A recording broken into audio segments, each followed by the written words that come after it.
అనాధికారులు, మధ్యమాధికారులు, మందాధికారులు అని ఆత్మజ్ఞానాన్ని తెలుసుకునే వాళ్ళని 3 తరగతులుగా విభజించారు. పెద్దలు ఏం చేశారంటే, ఆత్మజ్ఞానం తెలుసుకోవడానికి ప్రతి ఒక్కడికి అర్హత ఉంది. ఎందుకంటే మానవ దేహం పొందిన ప్రతివాడు కూడా ఆత్మను గురించి తెలుసుకోవచ్చు. అయితే అందులో 3 కేటగిరీలు చేశారు. ఒకటికి ఉత్తమము, ఒకటికి మధ్యమము, ఒకటికి అధమము అని 3 తెగలుగా విభజించారు.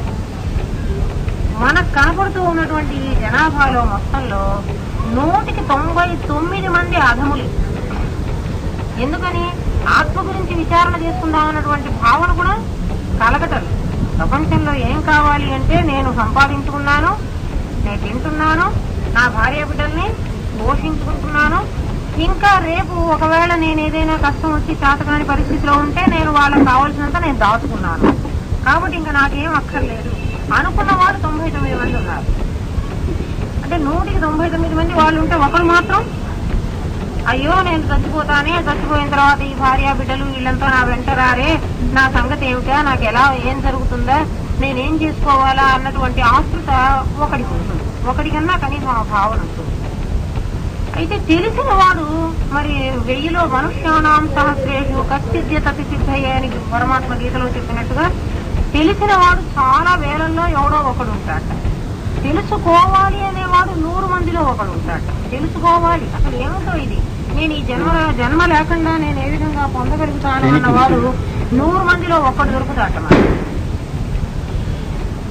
ఆ విధంగా 3 రకాలుగా విభజిస్తే కొంతమందికి గత జన్మలో వాళ్ళు చేసుకున్నటువంటి పూర్వ పుణ్య ఫలం వల్ల, పుణ్యం ఏదో చేసుకుంటారు, ఏదో అంటే చెప్పాను కదా, బజార్లో పోతూ ఉంటే చీర కొనుక్కోవాలి పోతూ ఉంటే ఈ మేడ మీద ఏదో 2 ముక్కలు చెబుతారట, రా పోదాం అని ఎవరన్నా లాక్కొని వస్తే ఆ బలవంతంగా అది విని ఉంటే, మనం ఇంతకుముందు చెప్పుకున్నాం గుర్తుందా, బలవంతంగా విని ఉంటే ఆ వచ్చే జన్మకి అది కాస్త పుణ్యం అయిపోయి ఆ పుణ్యఫలం ఎవరినో ఓ మహనీయుల దగ్గరికి మనని తీసుకెళ్తుంది.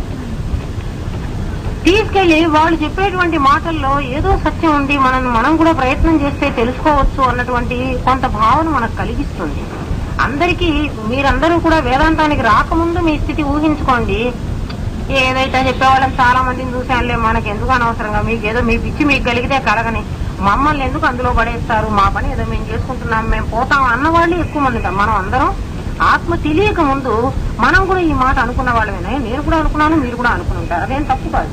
ఇట్లాంటి వాళ్ళు మస్తుగా చదువుతుంటారు, ఏదో వాళ్ళ పని ఏదో వాళ్ళు చేసుకుని వాళ్ళు ఏదో ఆ పొట్ట కోసుకునే వాళ్ళు ఉన్నారు కదా. టైం పాస్ కాదు, డబ్బు సంపాదించుకునే వాళ్ళు కూడా ఉన్నారు, డబ్బు సంపాదించుకునే వాళ్ళు కూడా ఉన్నారు.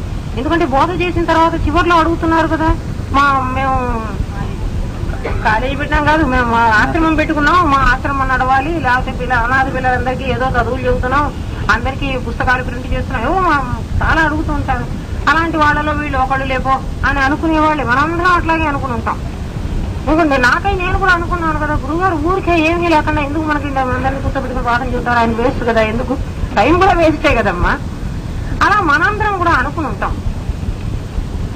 అంటే మన పూర్వపుణ్య ఫలం ఎట్లయినా ఒక గురువు దగ్గరికి మనని తీసుకుపోయినా కూడా మన మనస్సు ఏమిటంటే దాని మీద లగ్నం కానివ్వదు.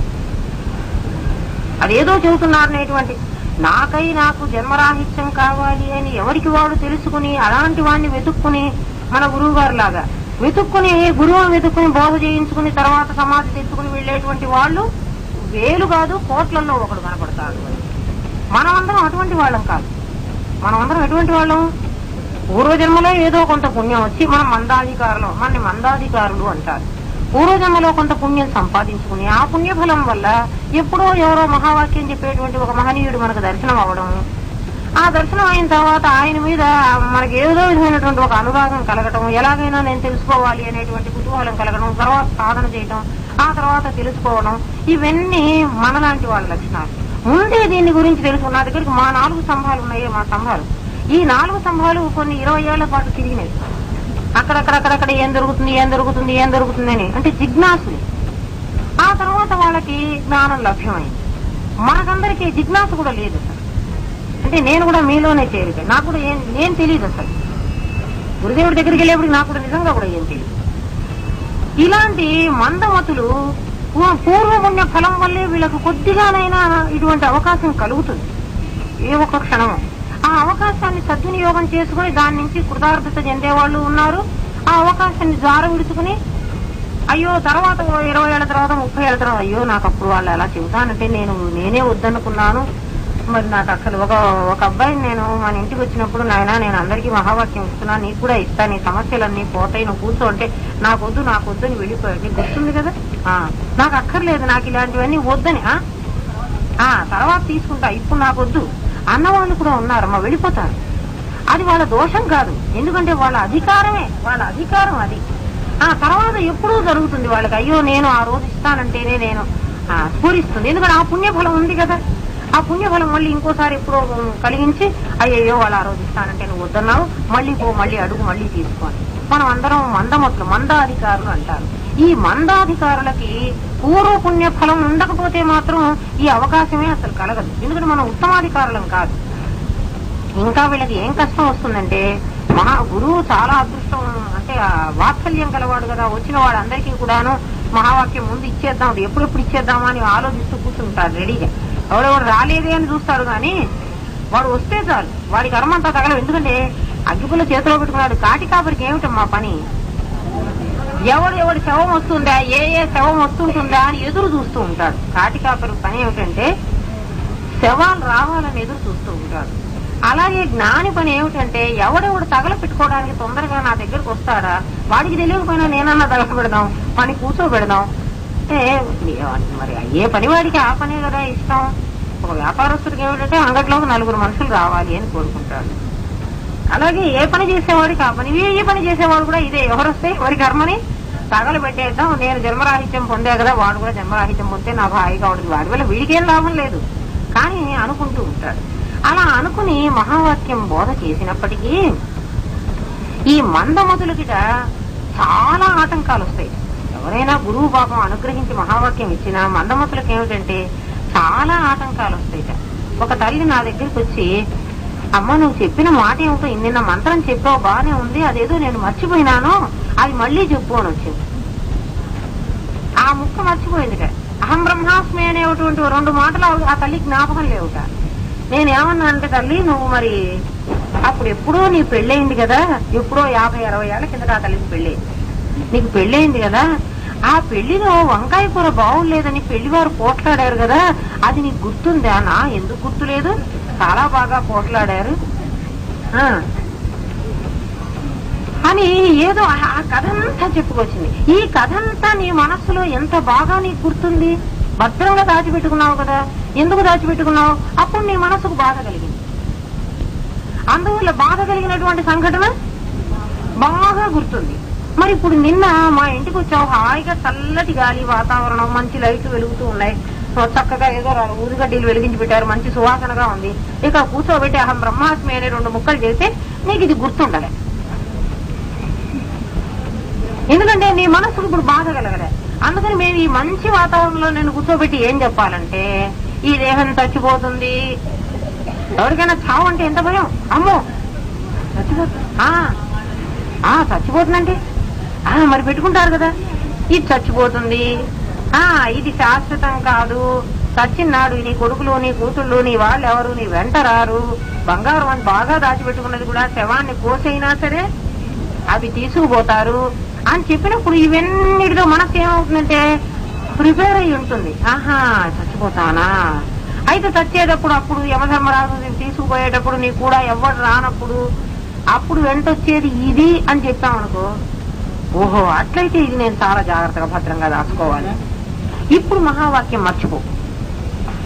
మరి అప్పుడు మర్చిపోవడానికి సంఘటన ఇప్పుడు మర్చిపోకపోవడానికి కారణం ఏమిటంటే అది మనస్సుకు బాధ కలిగించింది, ఇది మనస్సుకు బాధ కలిగించలే. బాధ కలిగించిన విషయం 50 ఏళ్ళు గుర్తుపెట్టుకున్నావా, బాధ కలిగించిన విషయం నిన్న మహావాక్యం చేస్తే ఇవాళ ఆ మంత్రం ఏదో నేను మర్చిపోయినా నాకు మళ్ళీ చెప్పమని వచ్చావా అంటే అప్పుడు తల్లి నాకు గుర్తుకొచ్చింది.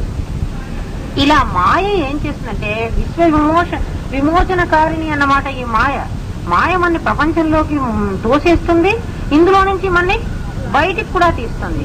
అయితే ఆవిడనే అడుక్కుంటూ ఉండాలి. దాగుడు మూతలు ఆడతాను చూడండి, దాగుడు మూతలు ఆడేటప్పుడు అమ్మ ఏం చేస్తుంది, తల్లి అంటారు చూడండి, ఆ తల్లి కళ్ళు మూసి ఒక్కొక్కరిని పంపించి వీడి పేరేమిటి వాడిని పంపించి వీడిని దొంగం చేస్తుంది. ఎవరిని? ఈ కూర్చున్న వాడిని. వీడి కళ్ళు మూసేస్తుంది, ఈ కళ్ళు తెరిచి వీడిని వాళ్ళని వెతుక్కో అని పంపిస్తుంది. ఎవరినన్నా ఒకరిని ముట్టుకుంటే వాడు దొంగ అవుతాడు, వీడు విముక్తి పొందుతాడు. అలాగే ఈ మాయ ఏం చేసింది అంటే మన్ని ఈ ప్రపంచంలోకి తోసేసింది. మళ్ళీ ఇందులో నుంచి విముక్తి కలిగించేది కూడా ఆవిడే. ఒకసారి మనకు బోధ చేశారు, అహం బ్రహ్మాస్మి అనేటువంటి మహావాక్యాన్ని గురువు చెప్పిన తర్వాత ఆ మాయా కార్యం ఏం చేస్తుందంటే ఆ మంత్రాన్ని నిన్ను మర్చిపోయేటన్నా చేస్తుంది, ధ్యానం చేసుకోవడానికి వీలు లేనటువంటి పరిస్థితులన్నా కల్పిస్తుంది. ఏదో పనులు చాలా నువ్వు చేసేటువంటి పనిలోనే ఇంకా ఊపిరాడకుండా ఇంకా ఎక్కువైపోయింది. ఏమ్మా ధ్యానం చేసుకుంటున్నారా తల్లి? ఎక్కడమ్మా, ఇంట్లో చాలా పని అయిపోయింది, తీరటం లేదు, అసలు తీరటం లేదు. ఎందుకు తీరటం లేదు? ఇంతకు ముందు నీకు తీరిక ఉంది, ఇప్పుడు తీరిక రాకపోవడానికి కారణం అంటే నువ్వు అసలే మందాధికారివి, దానికి తగ్గట్టుగా మహావాక్యం తీసుకున్నావు, నిన్ను ఎట్లా ఆటంకపరచాలో. ఎందుకంటే మనకి చాలా కోరికుంటే తప్ప, మందాధికారులకి చాలా కోరికుంటే తప్ప మనం అందులోకి వెళ్ళడానికి అవకాశం ఉంటుంది. మరి నీకు చాలా కోరిక ఉందా లేదా అనేది కనుక్కోవాలంటే నీకు ఆటంకాలే కలిగిస్తుంది, అన్ని ఆటంకాలే. ఇంకా కొంతమందికి నేను చాలా మందిని చూస్తున్నా కదా, ఎందుకంటే నలుగురు అనుకుంటే మీరు 400 చేసి పెట్టారు కదా, చూస్తూ ఉంటా చాలా మంది. అంతకు ముందు ఏదో కష్టంలో ఉండేటువంటి వాళ్ళకి ఇంట్లో అందరు కష్టాలు బాధలు పెడుతూ ఉంటారు అనుకో, మహావాక్యం తీసుకున్నప్పుడు ఇంట్లో అందరూ ప్రేమగా చుట్టూ మొదలు పెడతారు, చాలా ప్రేమగా. అందరు లొంగ తీసుకోవాలి కదా, మరి సంసారంలో నిన్ను పడేసుకోవాలి కదా. సంసారం ఇంత బాగుంటే, భర్త ఇంత ప్రేమగా చూస్తుంటే, ఏమ్మా పిల్లలు ఇంత మమకారంగా చూస్తుంటే, సంపద ఇంత పెరిగిపోతూ ఉంటే, ఇదంతా వదులుకుని నేనెందుకు మహావాక్యం తీసుకుంటూ కూర్చోవాలి, నా కర్మేమో పట్టింది అంటే ఇది కూడా నీకు ఆటంకం కలిగిస్తోందన్నమాట. ఏ విధంగానే సుఖమైపోయినా దుఃఖం వైపోయినా మొత్తానికి నీకు తీరకుండా, మహావాక్యాన్ని నువ్వు జపం చేసుకోకుండా, నువ్వు ధ్యానం చేయకుండా ఉండేటువంటి ఆటంకం కలిగిస్తుంట. అప్పుడే జాగ్రత్త పడాలని చెబుతున్నాడు. విలాసంలో గురుదేవుడు ఏమంటున్నారంటే, చాలా మంది అంటారు, మరి మనం ఇద్దరం ఒకేసారి గురువు గారి దగ్గరికి వెళ్ళాము, గురువు గారు శక్తి ఇచ్చారు, నాకేమో సమాధి వచ్చింది, నీకు రాలేదు అంటే, ఏమో నా కర్మ, నేనేం చేస్తాను, నా కర్మ బాగలేదు అందుకని నాకు సమాధి రాలేదు అని మందాధికారి అయిన వాడు ప్రారంధం అని సరిపెట్టుకుంటాడు. ఇది నా ప్రారంధం ఏమిటి? నేను ధ్యానం చేసుకోవద్దని ప్రారంధం చెప్పిందే. ప్రారంధంలో ఏముంటుంది? ఏదో ఒక కర్మ చేయమని ఉంటుంది. ఆ కర్మ నువ్వు మరి సినిమా చూసే కర్మ చేసుకుంటూ ఉంటే నిన్ను అదేం అడ్డం చేస్తుంది? ప్రారంధంలో ఏదో ఒక కర్మ ఉంది, చేసేది ఉంది. నువ్వు గుడికి వెళ్ళినా అది ప్రారంధమే అవుతోంది, నువ్వు సినిమాకి వెళ్ళినా అది ప్రారంధమే అవుతోంది. ఎక్కడికో ఒక చోటుకి వెళ్ళాలి అనేది ప్రారంభం. వెళ్ళడం అనేది ఎక్కడికి వెళ్ళాలి అన్నది మాత్రం నీ చేతిలో ఉంది. దాన్ని వినియోగం చేసుకోవాల్సినటువంటి ఇది నీ చేతిలో ఉంది. నేను నీకు 10 రూపాయలు ఇచ్చి అమ్మ ఏవైనా కొనుక్కో అన్నాననుకో, 10 రూపాయలు పెట్టి నువ్వు చాక్లెట్లు కొనుక్కునో, బుల్లారెడ్డి స్వీట్లు కొనుక్కోనో తినొచ్చు. ఆ పాయిజన్ మాత్రలు ఒక బాటిల్ కొనుక్కొచ్చుకొని నువ్వు వేసుకుని చావచ్చు.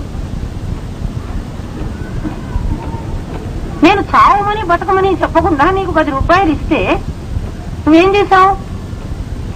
దాన్ని మంచికి వినియోగించమన్నా, నా ప్రారంభం నాకు వచ్చే యోగం ఉంది అందుకే నాకు ఈ బుద్ధి పుట్టింది అని అంటే ఎట్లా? అందుకే గురుదేవులు అంటారు, ఎవరు కూడాను ఇది నాకెవడో వేశాడు అని అనవాకండి. ఎందుకంటే ఇది మీరే వేసుకుంటున్నారు.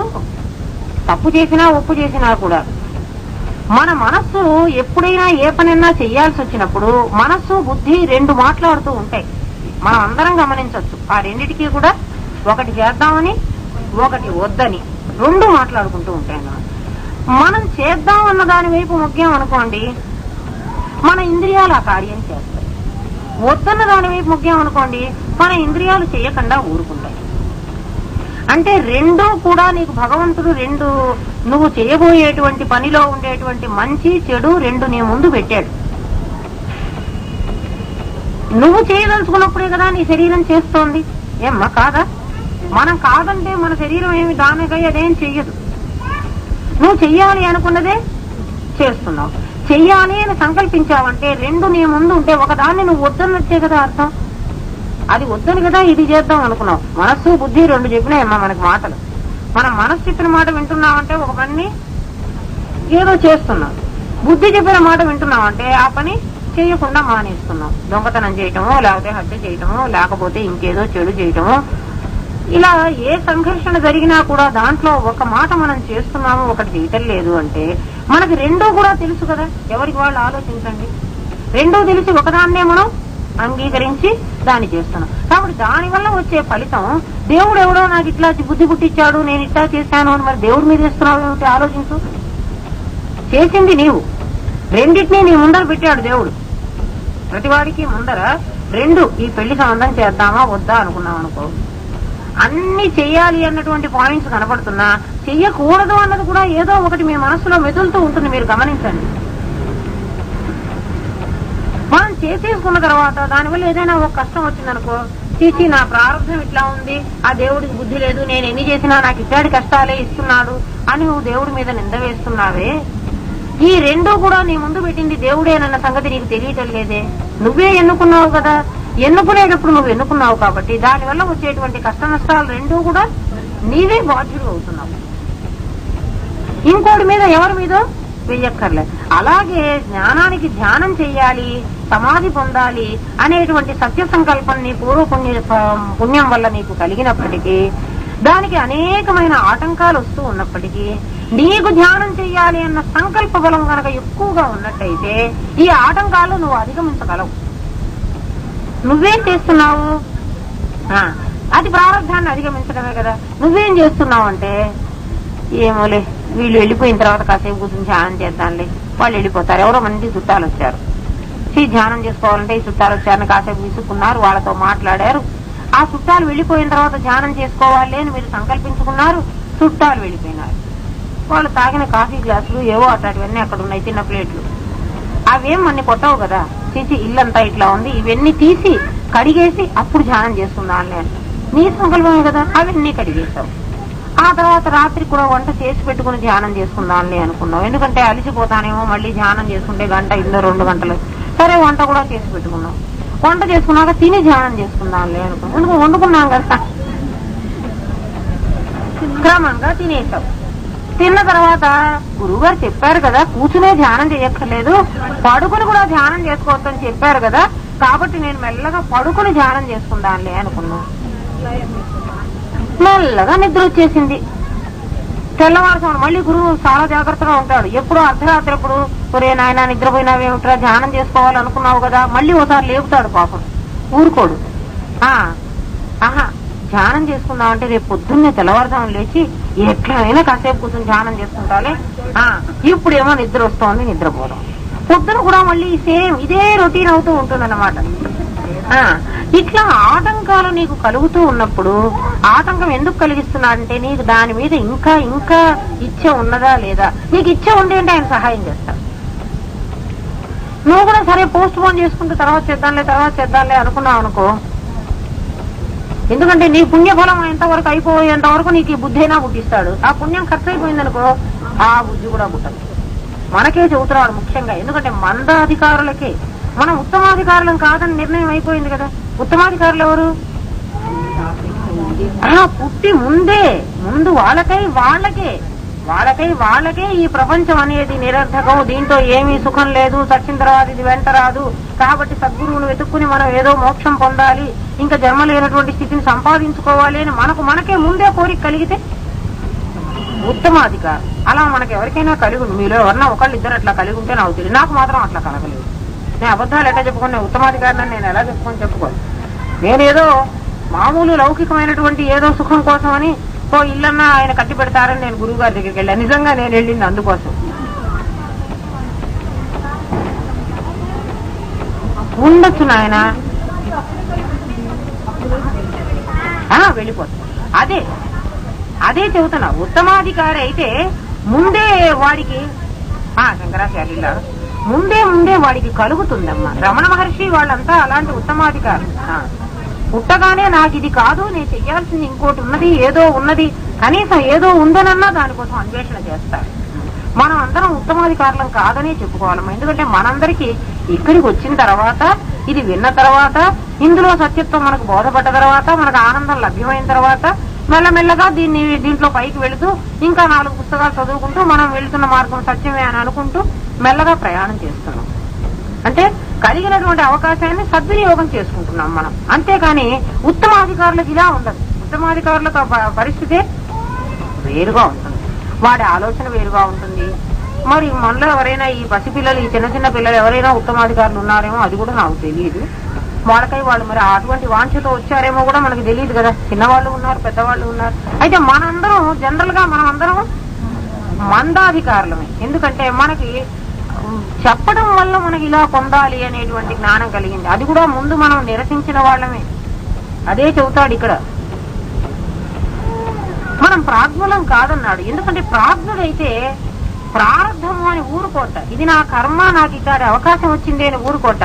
కర్మ అనేది నేను తెచ్చుకున్నదే కదా, కర్మను అధిగమించే శక్తి కూడా నాకే ఉంది కదా. ఇందాక పుల్లయ్య అంటున్నాడు, అమ్మా ఒక స్థలం ఉంది కదా, ఆ స్థలంలో ఓ ఇల్లు కట్టాలి అని నేనే కదా సంకల్పం చేశాను. ఎట్లా ఇల్లు కట్టాలో కూడా నేనే అనుకున్నా కదా. అంటే ఇక్కడ గోడ కట్టుకో కాగితం మీదన్నా ఓ బొమ్మ వేసుకున్నా కదా. ఈ బొమ్మ వేసుకుని ఆ బొమ్మని ఆ ఇంటి మీద వేసుకుని ఓహో ఈ ఇల్లు ఇక్కడ వంట ఇల్లు వస్తుంది, ఇక్కడ బాత్రూమ్ వస్తుంది, ఇక్కడ లెట్రిన్ వస్తుంది, ఇక్కడ బెడ్రూమ్ వస్తుంది, అన్ని ఊహించుకున్నది నేనే కదా. నా ఊహ ప్రకారమే కదా వాడు ఇల్లు కట్టాడు. కాబట్టి ఊహలో ఇల్లు తయారైపోయింది కదా, తర్వాత ఇక్కడ ఇల్లు తయారవుతోంది కదా. అట్లా చచ్చిపోయే ముందర జీవుడు నేను అట్లాంటి జన్మ పొందాలి అని వీడు అనుకుని తర్వాత మళ్ళీ ఆ జన్మ పొందుతాడు కదా. నాకు ఇప్పుడు ఇట్లా తెలిసింది, చాలా కరెక్ట్ గా తెలిసింది ఆయన, అదే సత్యం. అట్లా వచ్చిన తర్వాత ఇప్పుడు రేపు ఆ ఇల్లు కట్టుకున్న తర్వాత చేసి ఈ ఇంట్లో ఇక్కడ ఎందుకు ఉంది బెడ్రూమ్, ఇక్కడ ఎందుకు లేదు అని అనుకుంటే అక్కడ బెడ్రూమ్ ఉండాలనుకుని నిర్ణయించుకుంది నేనే కదా. కాకుండా వాడిష్టం ప్రకారం అయితే నా ఇల్లు కట్టలేదు, నేను నా నిర్ణయం ప్రకారమే కట్టాడు. కాబట్టి దానివల్ల సుఖం వచ్చినా బాధ వచ్చినా బాగలేకపోయినా బాగున్నా అనుభవించవలసిన వాడిని నేనే. ఇప్పుడు ఈ దేహం అలా కోరుకుని మనం దేహం తెచ్చుకున్నది. ఇట్లాగే అమ్మా ఎవరికి వాళ్ళకి ఎవరి అనుభవంలో వాళ్ళకి తెలుస్తుంది అనమాట. గురువు ఒక పాఠం చెప్పుకుంటాడు, ఆ రోజు మనకు అనుభవం రాదు.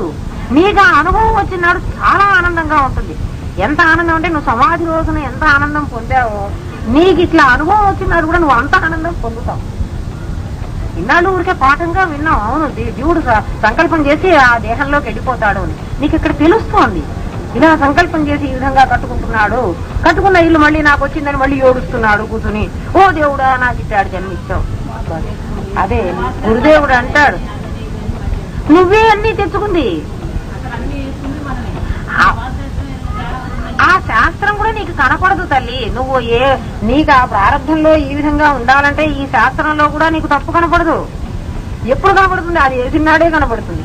ఎట్లాగంటే గురుదేవులు అనేవారు, మాకు చెప్పేవారు, బజార్లో ఒకడెవడో బిచ్చగాడు కాళ్ళు చేతులు లేకుండా, మూతి లేకుండా, నడుము కూడా ఎముక లేకుండా ఓడి ఇట్లా కింద బోర్లో పడుకుని ఓ అని అడుక్కుంటూ ఉంటారు. చూసారా? ఎప్పుడైనా చూసారా? ఉంటారు, చూస్తున్న రోడ్లలో పడుకుని ఉంటారు. వాళ్ళు లేవని కూడా లేవరు. ఎవరన్నా తెచ్చి వాళ్ళని అక్కడ పడుకోబెట్టిపోతారో ఏం కర్మమో తెలియదు. ఓ చిప్పు అక్కడ పెట్టుకొని ఉంటారు. ఎవడో వెళ్ళిన వాళ్ళు 2 పైసలు వేస్తూ ఉంటాడు. వాడిని చూసి ఈ వెధవజీవుడు అనుకుంటాట, పాపం ఎంత బాధపడుతున్నాడో వాడు, నీకెందుకు నోరు మూసుకుని ఊరుకోక, కడగా పోయే కర్మ నా మీద నుంచే పొమ్మంటాం ఇదే అన్నమాట. అగిలించుకుంటున్నాడు. వాడిని చూస్తే వాడి కర్మ ఉంది, వాడట వస్తున్నాడు, సావని అనరాదు అనుకుంటున్నాడు. ఇదే అనుకుంటున్నాడు. ఈ అనుకున్న సంకల్పం అవుతోంది అంటే ఇంటికి ప్లాన్ గీతలు గీచి పారేశాడు, గీచేశాడు తల్లి. మరి అది కదా వచ్చే జన్మకి మరి నాకు శాసన అయిపోయింది. అది రేపు జన్మకు వస్తుంది. ఆ జన్మకు వచ్చిన తర్వాత అయ్యో దేవుడికి ఏం రోగం పుట్టిందో, నాకు ఇట్లా ముక్కు లేకుండా, కళ్ళు లేకుండా, తలకాయ లేకుండా, నోరు లేకుండా, నీకు వెన్నెముక లేకుండా నన్ను ఇట్లా పుట్టించాడేమిటి? ఎవడు పుట్టించాడు? నువ్వే పుట్టావు, నువ్వు కోరుకున్నావు. నీకు ఏమేం కావాలో అన్నీ నువ్వే కోరుకుని నువ్వే జన్మకొచ్చి అనుభవించేటప్పుడు నేనెందుకు అనుభవించాను, వాడెవడో చేశాడని ఏడుస్తావెందుకు? ఇదే చెబుతాడు గురువు నీకు. ఇది చెప్పడం వల్ల నీకు లాభం ఏమిటంటే, నువ్వు ఇంతకు ముందు కోరుకున్న కోరికని ఇంకా ఆయన ఏం చేయలేడు, కానీ ఇప్పుడు ఒరే ఎట్లాంటి కోరిక కోరవాకు, నీవు కోరాలని అనుకునేటప్పుడు వెనక నుంచి మళ్ళీ ఏమిటి కోరుతున్నావు, ఇదే వాసన అయిపోతుంది, రేపు మళ్ళీ ఈ జన్మ నువ్వు పొందబోయేది, నోరు మూసుకో, జాగ్రత్తగా ఉండు అని లోపల నుంచి నీకు ప్రబోధం చేస్తాడు. అందుకు మనం సద్గురువును ఎన్నుకోవాలి. లేకపోతే గురువు దొరకపోతే మనకి ఈ మాట ఎవడు చెబుతాడు? ఏంటండి గురువు ఏం చేశాడండి, మనకి ఏం చేశాడో నీకు అర్థమవుతుంది. ఎవడికి వాడికి అర్థమవుతుంది ఏమేం చేస్తున్నాడు. లోపల కూర్చుని ఆయన రోజు ఇదే పనే, పొద్దు నుంచి సాయంత్రం దాకా నిన్ను ప్రబోధం చేయటం పని. సాయంత్రం అయిన తర్వాత నీ ఇంద్రియాలన్నిటికీ విశ్రాంతి కలిగిస్తూ నీ బ్రెయిన్ నట్లన్నీ పీకటం, సరి చేయటం, నీ తప్పు దాంట్లో నీ మనసు తప్పు ఆలోచించకుండా సక్రమంగా ప్రయత్నం చేయటం, ఇవన్నీ కూడా ఇవి ఆయన పనులు. అందుకే ప్రారంభాన్ని దాన్ని పురుష యత్నంతో, ఇది పురుష యత్నం. ప్రారంభం ప్రకారం నీకు ఇటువంటి ఈ అనేకమైన రూపాలు అనేకమైన విషయాలు కనపడతాయి. వెంటనే నీ జీవుడు అలవాటు ప్రకారం అయ్యయ్యో వాడెట్లా బతికాడో వీడెట్లా బతికాడో.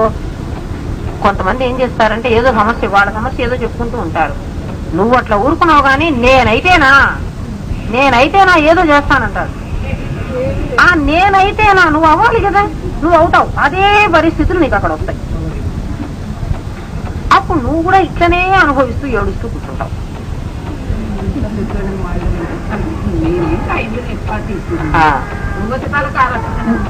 ఎవ్వరు వచ్చినా అంతే తల్లి, ఎవరెవరు ఏమీ మార్చలేరు. ప్రారంధాన్ని ఎవడూ కూడాను మార్చలేడు. ఎందుకంటే ప్రతొక్కడు పరబ్రహ్మ స్వరూపుడే కాబట్టి, ప్రతొక్కడు వాడి సంకల్ప ప్రకారమే దేహం తెచ్చుకున్నాడు కాబట్టి, ఆ సంకల్పం ప్రకారం ఇక్కడ జరుగుతున్నది కాబట్టి దీన్ని మార్చగలిగిన శక్తి కూడా వాడికే ఉంది కానీ ఇంకోటికి లేదు. అది సత్యం. అందుకని నాకు ఈ జీవితం ఎందుకు వచ్చింది, నాకు ఈ జీవితం ఎందుకు వచ్చింది, నాకు ఈ కష్టాలు ఎందుకు వచ్చినాయి అనుకుంటూ కూర్చుంటే కష్టాలు మాత్రం పోవు. ఈ గుహలో చీకటి ఎన్నాళ్ళ నుంచి ఉంది అని కూర్చుంటే గుహలో చీకటి పోదు. ఏం చేస్తే పోతుంది? ఓ దీపం వెలిగించు, ఆ చీకటి దానికదే పారిపోతుంది.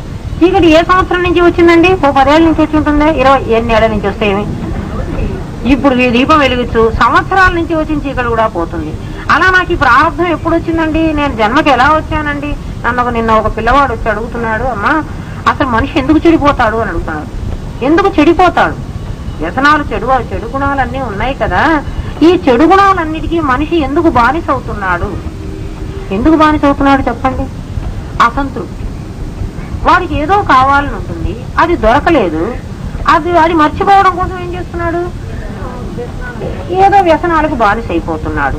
ఇంకా దానికి ఒకసారి బానిస అయిన తర్వాత ఇంకా అందులోనే పడి అందులోనే కొట్టుకుంటాడు. ఇంకా పైకి రావడానికి అవకాశం లేదు. వాడికి తృప్తి అసలు ఎక్కడ పోగొట్టుకున్నాడని తెలిస్తే అక్కడ దొరుకుతుంది. కానీ నేను ఆత్మని అన్న విషయాన్ని నేను మర్చిపోయినాను, అందువల్ల నాకేమైంది? అసంతృప్తి కలిగింది. ఆ అసంతృప్తిని నేను గ్రహించలేక ఇక్కడ వెతుక్కుంటూ ఉన్నాను. దానివల్ల మనిషి చెడిపోతున్నాడు. ఆయన మనిషి కూడా ఆత్మస్వరూపుడే. ఎవ్వడూ కూడా పుట్టుకతో చెడ్డవాడుగా ఎవడూ పుట్టలేదు. అసలు చెడ్డవాడు లేనేలేడు. ఎందుకంటే ప్రతివాడు కూడా ఆత్మస్వరూపుడే. వాడు చెడ్డవాడు మంచివాడు అనే మంచి కూడా లేదు వాడికి మంచి లేదు చెడు లేదు. ఎవడి కర్మ ప్రకారం వాడు వస్తున్నాడు.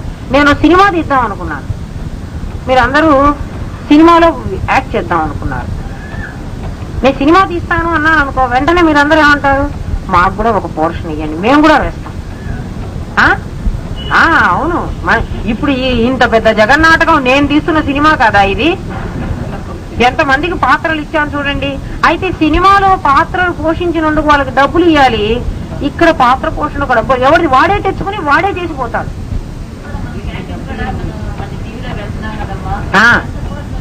వస్తున్నది కదా మళ్ళీ, అంతే. ఇదంతా మళ్ళీ అక్కడ పెడితే మళ్ళీ చూసుకుంటున్నాం, అంతే.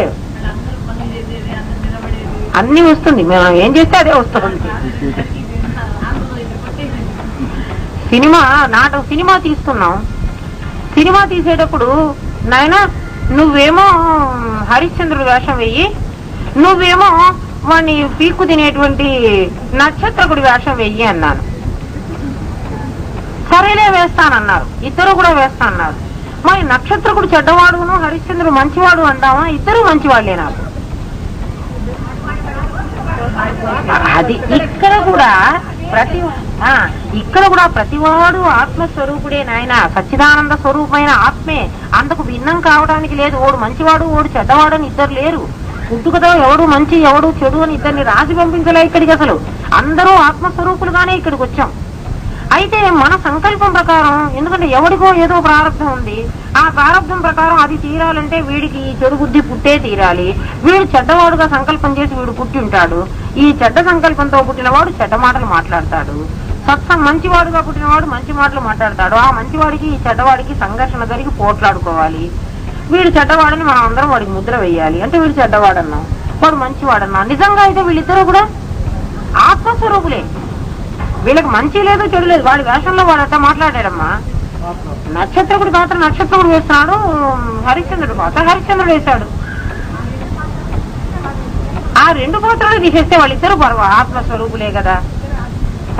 అట్లా నాటకం నటించడానికి మనం అందరం వచ్చాం కాబట్టి మనం ఏ ప్రారంభం ప్రకారం ఏమేమి వెయ్యాలనుకున్నామో అవేవి చేస్తున్నాం. అది మంచి కాదు, చెడు కాదు. కొంతమంది ఏమంటారంటే అమ్మ నేను ఏమన్నా చేశానా అంటారు. అసలు నువ్వేం చేయవు, ఎందుకంటే నీ ప్రారంభం అవుతుంటే అదే చేస్తావు. అర్థం చేసుకోండి ఆయన. అది తెలిసినప్పుడు మనకు అసలు ఇంకా బాధే ఉండదు. మనం అన్ని మాట్లాడే మాటలు, మనం తినే తిండి ఎలాగైతే రాయబడి వచ్చిందో మనం మాట్లాడే మాటలు కూడా అట్లాగే తెచ్చుకున్నాం. నువ్వు ఊరుకున్నావు కానీ మీ అత్తని నేనైతే ఏం చేసి ఉండేదానో ఇట్లాను అని నేను చెప్తున్నాను. ఏమిటి అంటే ఏమిటి, నా సంకల్పంలో నేనేం చేశాను అట్లా అనాలి అన్నటువంటి సంకల్పం నేను చేసేసుకున్నాను. మరి రేపు ఆమె ఊరుకుంది, ఈమె జన్మ అయిపోయింది, ఈమె గొడవ అయిపోయింది, ఈ సమస్య తీసుకుని నేను వచ్చే జన్మ ఇచ్చి మళ్ళీ నేనేమో కోడలై ఆత్మని తిట్టాలి, తప్పదు. ఆలోచించండి. నిజంగా తెలిస్తే ఈ ప్రపంచంలో అసలు తప్పు లేదు, ఒప్పు లేదు, ఏమీ లేదు. ఎవడి పని వాడు చేసేస్తున్నాడు, అంతే. జరగాల్సింది ఇట్లాగే జరుగుతోంది. ఒకడు చెప్పేవాడు, ఒకడు తప్పు చేసేవాడు, ఒకడు క్షమించేవాడు, ఇద్దరు లేరు అసలు. ఎందుకంటే తప్పు చేసేవాడు నీ దేహమే. బాగున్నావా దేవుని సంగతులు? ఒక్క నిమిషం అవ్వండి. వచ్చింది, నేను ఇలాంటి మాటలు మాట్లాడుకుంటున్నానే, నేను ఇలాంటి జీవితం గడుపుతున్నానే అని పదే పదే నువ్వు చింతపడినందువల్ల ప్రయోజనం లేదు. ఎందుకంటే అసలు నువ్వు అలా అనుకున్నప్పుడు నీకు సత్యానంద స్వరూపమైన ఆత్మవేని గురువు మళ్ళీ నేను సమాధిలో తీసుకెళ్లి కూర్చోబెడతాడు. నాయన నీకు స్వరూపం ఎదురా, ఎందుకు ఈ విధమైన భౌతికమైన దేహ సంబంధమైనవన్నీ వేసుకుంటున్నావని. అయినా పాపం మామూలు మనిషి గ్రహించలేడమ్మా. ప్రారంధాన్ని నాకు ఇది ఎందుకు వచ్చింది, నేను ఇంట్లో ఎందుకు చేశాను అని ఆలోచించకుండా దీన్ని వదిలేసి నేను చేయకుండా ఉండడానికి ఏ విధంగా ప్రయత్నం చెయ్యాలి, అంటే ప్రారంధాన్ని నేను ఏ విధంగా దాటాలి, అధిగమించాలి అని ప్రాజ్ఞుడైన వాడు ఆలోచిస్తాట. మందమతే ఉత్తమాధికారి కాలేదు, మనం మామూలు వాళ్ళమే. మామూలు వాడు కూడా ఉత్తమాధికారి కావడానికి ఇక్కడ అవకాశం ఉంది. ఈ విధంగా ఆలోచించుకున్నప్పుడు ప్రయత్నించి ఈశ్వర భక్తితో దాన్ని దాటమన్నారు. ఈ ఈశ్వరుని మధ్యలో ఎందుకు ప్రవేశపెట్టారంటే ఈ దేహం అంతా ఈశ్వర అధీనం. ఈ శరీరం, మన శరీరం ఉందే, ఇది ఈశ్వర అధీనం. 5 విధాలైనటువంటి ప్రకృతి నుంచి శరీరాన్ని మనం తెచ్చుకున్నా దీన్ని ఏ విధంగా పెరగాలో, ఏ విధంగా పోషించాలో, ఇది ఏ విధంగా పనిచెయ్యాలో ఈ సంకల్పం మాత్రం చేత ఈశ్వరుడు అన్ని కూడా నీకు చేయిస్తూ ఉంటాడు. నువ్వు ఏ టైంకి ఎక్కడికి వెళ్ళాలో, ఏం మాట్లాడాలో, ఎవరితో తిరగాలో, ఏమేం చెయ్యాలో ఇదంతా ఈశ్వర అధీనం. ప్రారంధ నా అధీనం, అంటే జీవుడు అధీనం. జీవుడే తెచ్చుకున్నాడు ప్రారంధాన్ని, జీవుడే అనుభవిస్తాడు. ఈశ్వరుడు ప్రారంధాన్ని తీసుకురాలేదు, ఈశ్వరుడు అనుభవించాడు. అయితే ఈశ్వరుడు ఏం చేస్తాడు, అనుభవించేట్టుగా చేస్తాడు, నీ చేత అనుభవింప చేస్తాడు. అందుకని ప్రారంధాధీనమైనటువంటి దేహాన్ని నువ్వు చాలా జాగ్రత్తగా చేసుకుంటూ, ఓ దేహమా నువ్వు ఈ కర్మ తెచ్చుకున్నావు, అందుకని నువ్వు ఆ కర్మ నుంచి విముక్తి కావడానికి ప్రయత్నం చెయ్యి. నువ్వు ఈ ఆటంకాలు వస్తున్నప్పుడు ఈ ఆటంకాలను దాటడానికి ప్రయత్నం చెయ్యి. కానీ అయ్యో ఆటంకాలు వస్తున్నాయి అనుకుంటే ఆటంకాలు పోకు. నువ్వు ప్రయత్నం చెయ్యి. నువ్వు ప్రయత్నం చేస్తే ఇది పోతాయి. నీకు ఇచ్చే ఎంత ఉంటుందో దానికి ఇంకా 1000 రెట్లు ఎక్కువ గురువు నీకు సహాయం చేస్తాడు. అందుకని నువ్వు దానికోసం ప్రయత్నం చెయ్యి. నీ ప్రయత్నం ఎంతవరకు సాగాలంటే నీ చిత్తములో వాసనలు లేకుండా పోయేంత వరకు నువ్వు ప్రయత్నం చెయ్యన్నాడు. ఇవాళ నీ ధ్యానం చేశాను, రేపు ధ్యానం అమ్మ 4 రోజులు చేశానండి, ఓ నెల అయిపోయింది ఇంకా సమాధి రాలేదు, ఓ సంవత్సరం అయింది మీ దగ్గర శక్తి తీసుకుని నాకు ఇంకా సమాధి రాలేదు. ఈ విధంగా నువ్వు అనుకుంటే నెల అయింది, సంవత్సరం అయింది, వారం అయింది అని అనుకుంటే నీకు సమాధి రాదు. ఎందుకని నువ్వు ఇక్కడికి వచ్చి శక్తి తీసుకుని నెల అయింది, 2 నెలలు అయింది, సంవత్సరం అయింది అని లెక్క చెప్తున్నావు. కానీ జీవత్వాన్ని తెచ్చుకుని ఎన్ని జన్మలు అయిందో అని ఒకసారి ఆలోచించి, జీవత్వాన్ని ఎన్ని జన్మల నుంచి తెచ్చుకున్నావు. మానవ జన్మ అయితే ఎవరికి ఆకాశం నుంచి మనం ఎవరూ ఊడిపడలేదు కదా, ఒకసారిగా మనం మనుషులు కూడా పుట్టలేదు కదా. క్రిమి, కీటకం, దోమ, చీమ, పిల్లి, కుక్క, పంది, పులి, పాము అన్ని జన్మలు అయిపోయి మానవ జన్మ, శ్రేష్టమైన మానవ జన్మ వచ్చింది మనకి. మరి మానవ జన్మలో నన్ను నేను తెలుసుకోకపోతే మళ్ళీ నేను అవన్నీ జన్మలకి, అంటే అందులో చివరి జన్మకే వెళతాను. ఇంకా కొండెక్కేవాడు కింద పడితే అట్ట అడుగునైనా పడచ్చు, కాస్త మధ్యలో పడచ్చు, ఎక్కడ పడతాడో నాకేం తెలుసు.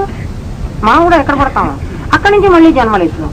అందుకని నాకు ఇన్నాళ్ళు అయిందే నాకు ఇంకా తెలియటలేదు. కొంతమంది అంటారమ్మా ఇన్నాళ్ళు అయింది నాకేం అనుభవాలు రాలేదు. నీకు అనుభవాలు వస్తున్నాయి, నువ్వు గ్రహించడం లేదు. ఎందుకని నీకు ఆ ప్రజ్ఞ, తెలుసుకునేటువంటి ప్రజ్ఞ దేవుడు ఇచ్చినా, దీపం వెలుగుతున్నా ఆ దీపం చుట్టూ నేను ఒక కాగితం మూసేసాను అనుకోమ్మా, అది వెలుగుతూనే ఉంటుంది, కానీ వెళ్తురు ఇంత వెళ్తురు రాదు. మరి ఆవిడ దీపం ఏమో కాగితం మూసుకోకుండా అలాగే ఉంటుంది, ఆవిడకి వస్తున్నాయి. మరి ఆవిడకి ఏ అనుభవాలు తెలుస్తున్నాయి? నాకేం తెలియదు, నీకు కూడా అనుభవం తెలుస్తుంది. ఎందుకంటే లోపల ఉన్నవాడు, ఆవిడలో పెద్దవాడు, నీలో చిన్నవాడు ఇద్దరు లేరు. ఉన్నవాడైతే ఒక్కడే. సాంసారికమైనటువంటి ఈశ్వరత్రయాల మీద వేసుకోవడం వల్ల నీకు ఆ ఇచ్చ ఎక్కువగా లేకపోవడం వల్ల, ఆత్మ గురించి నీకు కోరిక ఎక్కువగా లేకపోవడం వల్ల అనుభవాన్ని గ్రహించే గ్రహింపు నీకు లేకుండా పోతోంది. నువ్వు గ్రహించలేకపోతున్నావు. అంతేకాదు కొంతమందికి సమాధి వచ్చి కూడా గ్రహించలేరు, నిత్యం సమాధిలోకి వెళ్ళి వస్తుంటారు. అది సమాధి అని కనుక్కోలేరు. అట్లా ఒక బామ్మగారు ఉండేవారు, మౌలాలి బామ్మగారిని గురువుగారి దగ్గర. ఆ తల్లికి ఎప్పుడూ సమాధి వచ్చేది. అమ్మ ఇందా నుంచి నువ్వేం చేస్తున్నావు తల్లి అంటే, ఏమో మరి నాకేం తెలియలేదే. మరి ఏం తెలియకుండా ఇక్కడ కూర్చొని మేము మాట్లాడుకుంటే నీకు ఎందుకు వినపడలేదు? ఆవిడ సమాధిలో ఉంది ఆ క్షణంలో, ఆ టైంలో. మీరందరూ సమాధి అంటారు, నాకైతే ఏం రాలేదంటుంది. సత్యదగా ఆవిడికి ఆభావంతోనే చచ్చిపోయింది. మరి ఆవిడ జన్మకి వెళ్ళిందో తెలియదో నాకైతే తెలియదు, కానీ రోజు సమాధి పొందుతున్నా ఆవిడ తాను పొందింది సమాధి అనే జ్ఞానం మాత్రం ఉండేది కాదు. అటువంటి భ్రమలో తను ఉంటూ ఉండేది. అసలు సమాధి ఒకటే, ఆవిడ దాన్ని నమ్మలేకపోతోంది. సమాధి ఎవరో మహనీయులైన వాళ్ళకు వస్తుంది, నాలాంటి వాళ్ళకు వస్తుందా? అనుభవాన్ని గ్రహించటలే. ఇప్పుడు చూడు ఆయన, ఒక మంచిగా ఉన్నటువంటి దంపతులు సంసారం చేసి పిల్లల్ని కన్నారు. చాలా బాగున్న మంచిగా తెలివిగా ఉన్నటువంటి దంపతులు. వాళ్ళకు మేము సంసారం చేస్తున్నాం, మేము పిల్లల్ని కంటున్నాం అని వాళ్ళకి తెలుసు. ఓ పిచ్చి దాంతో ఒకడు సంసారం చేస్తున్నాడు, అది కూడా పిల్లల్ని కన్నది. పిచ్చిది కూడా పిల్లల్ని కన్నది. ఏం ఆ సంసారం చేస్తున్నావా నువ్వు అని అడిగితే పిచ్చిది ఏముంటుంది? నాకు తెలియదు. ఇప్పుడు మీకే అర్థమైపోతుంది చూడండి. అసలు పిచ్చి సంసారం చేయలేదా? గ్రహించలేదు. అది కూడా పిల్లల్ని కన్నది కదా, సాక్ష్యం కనపడుతోంది కదా మనకి. ఏమిటైంది అంటే అది చేస్తున్నది ఆ పని అనే సంగతి దానికి తెలియలేదు. అలా జీవుణ్ణి ఎన్ని రకాల మోసం చేసి చెయ్యాలో ఆ మాయకి, మమ మాయ దురచ్చయ్య అన్నాడు అందుకే పరమాత్మ గీతలో. నా మాయ చాలా గొప్పదయ్యా, నీకేం తెలుస్తుంది? ఎన్ని రకాల నేను మోసం చేయాలో అన్ని చేస్తాను. ఒక్కొక్కళ్ళకి ప్రాణమయ కోశంలో జ్యోతి దర్శనం అయితే, ప్రాణమయ కోశంలో జ్యోతి ఉంది, నాదబిందు కళలు అక్కడే ఉండేది. మాకు జ్యోతి దర్శనం అయిపోయిందండి, మాకు సమాధి వచ్చేసిందండి, మాకు ఆత్మ తెలుసండి అనేవాళ్ళు ఉన్నారు. ప్రాణమయ కోశం తేజో రూపం కదా, ప్రాణమయ కోశంలో జ్యోతి కనపడుతుంది కదా, కనిపించినటువంటి దృశ్యమానమైనటువంటిది నశించేటువంటిది కదా, అది శాశ్వతంగా ఉండదు కదా. మరి వాడికి మీరు ఎంతన్నా చెప్పండి, నాయన ఈ జ్యోతి ఆత్మ కాదురా అని మీరు ఎంతన్నా చెప్పండి, నా జ్యోతే ఆత్మ అంటాడు. మీ ఆత్మ సంగతి నాకు అక్కర్లేదు, ఇదే ఆత్మ. నేను చూపిస్తా అలాంటి వాళ్ళని. ఆ భ్రమలో వాడు బతుకుతున్నాడు, వాడికి మనం ఏం చెప్పినా ప్రయోజనం లేదు. వాడికి మీరు మార్చలేదు ఏమ్మా, వాడికి అదే ఆలోచనలో ఉంది. ఇంకా కొంతమంది, ఇప్పుడు మన పెద్ద గురువు గారి శిష్యులే ఉన్నారు కొందరు, వాళ్ళందరూ ఏమంటారంటే అసలు మీలాగా సమాధి కాదు, సమాధి అంటే ఏమంటే గురువు గారిని చూడగానే మనకు ఒక విధమైన ఆనందం కలుగుతుంది కదా. గురువు గారిని చూడగా నిజంగానే కలుగుతుంది. గురువు గారిని చూడగానే మన ఇంట్లో మన అక్క చెల్లెలని, మన అన్నదమ్ముల్ని ఎన్నాళ్ళకో ఓసారి మనం చూసుకున్నప్పుడు అప్పుడు కూడా మనకు ఆనందమే కలుగుతుంది, అంతే కదా. ఒక ఆనందం కలుగుతుంది, ఆ ఆనందమే సమాధి అని వాళ్ళు అంటున్నారు, ఇప్పుడు అంటున్నారు. ఆ ఆనందమే సమాధి అయితే గురువు గారిని చూడగానే అంటే మీరు గురువు గారి దేహాన్ని చూసారా, గురువు గారి ఆత్మను చూసారా? చూడగానే అంటే అమ్మ ఇప్పుడు కదా హైదరాబాద్ నుంచి వచ్చింది అంటే నా దేహాన్నే కదా మీరు చూశారు, అవును కదా కదా. మరి దేహాన్ని చూసి దేహం పొందేటువంటి ఆనందాన్ని మీరు సమాధి అంటే, ఇక్కడ చూసింది దేహమే, అక్కడ ఆనందపడింది కూడా దేహమే. అబ్బా అమ్మ వచ్చారు అని ఆనందపడింది. ఇది సమాధి ఎలా అవుతుంది? సమాధి అంటే ఏమిటి? మీకు జాగ్రత్త అవస్థలో ఉండాలి, మీరు స్వప్నంలో ఉండకూడదు, ఇక్కడే ఉండాలి. మీకు ఇది కాకుండా ఇది తెలియబడకుండా నేను దేహం అన్న స్ఫురణ కూడా మీకు లేకుండా పోవాలి, అది కదా సమాధి. అలా అయితే జనకుడు అష్టావక్రుడిని చూడంగానే, అష్టావక్రుడు సభలో వస్తూ ఉండేటప్పటికే జనకుడికి ఒక విధమైన గగురుపాటు కలిగింది. ఇట్లా లేచి నిలబడ్డాడు వెంటనే, తనకు తెలియకుండా. అయితే జనకుడు అప్పుడు సమాధి పొందాడన్నావా? అదే సమాధి అనుకుని ఇప్పుడు వాళ్ళందరూ శిష్యులు అలాంటి భ్రమలో ఉన్నారు. వాళ్ళకి ఎవడు చెబుతాడు? మనం చెప్పామనుకో, అమ్మా ఇది కాదు, శాస్త్రంలో ఈ సమాధి రాయలే. గురువు దేహాన్ని చూడంగానే, మీ గురువు గారిని చూడగానే మనకు అటువంటి ఇది కలుగుతుందంటే, గురువు గారి దేహం కూడా శాశ్వతం కాదు కదా, ఎప్పుడో ఒక రోజు పోతుంది కదా, కాబట్టి మన సమాధి కూడా పోవాల్సిందే కదా. మరి గురువు గారి దేహం శాశ్వతం కదా, ఆయన కాస్త వెళ్ళిపోతాడు. ఆయన చూడకపోతే నాకు అటువంటి భావం కలగటం లేదు. ఇప్పుడు నాకు సమాధి ఇంకా రాదు కదా, అంతే కదా. మరి శాశ్వతం కానిది సమాధి, శాశ్వతం అయింది సమాధి కానీ శాశ్వతం కానిది సమాధి కాదు కదా. మరి అది సమాధి అన్నటువంటి నువ్వు గుడ్డి నిర్ణయంలో ఉన్న నీకు నేనేం చెప్పగలుగుతాను? ఇప్పుడు పెద్ద గురువు గారి శిష్యులు చాలా మంది అలాంటి స్థితిలో ఉన్నారు. వాళ్ళకు మనం చెప్పినా వినరు. అమ్మ తండ్రి అంతే కదా. మరి మా గురువు గారి దేహాన్ని చూస్తేనే వస్తుంది అన్నప్పుడు గురువు గారి దేహం అయితే గురువు గారి దేహం శాశ్వతంగా పెట్టగలమా ఎవరన్నా? ఆ దేహం కూడా మీ దేహం ఎట్టా నూరేళ్లే బతుకుతుందో ఆ దేహం నూరేళ్లే బతుకుతుంది కదా. మరి గురు తత్వం శాశ్వతం కానీ గురు దేహం శాశ్వతం కాదు. గురు తత్వం మీలో కూడా ఉంది కాబట్టి ఆ గురువు ఏ ఊళ్ళో ఉన్నా, ఏ దేశంలో ఉన్నా, అసలు ఈ ప్రపంచంలో ఉన్నా లేకపోయినా మీలో ఉన్న తత్వం మీలో సమాధి కలుగుతుంది.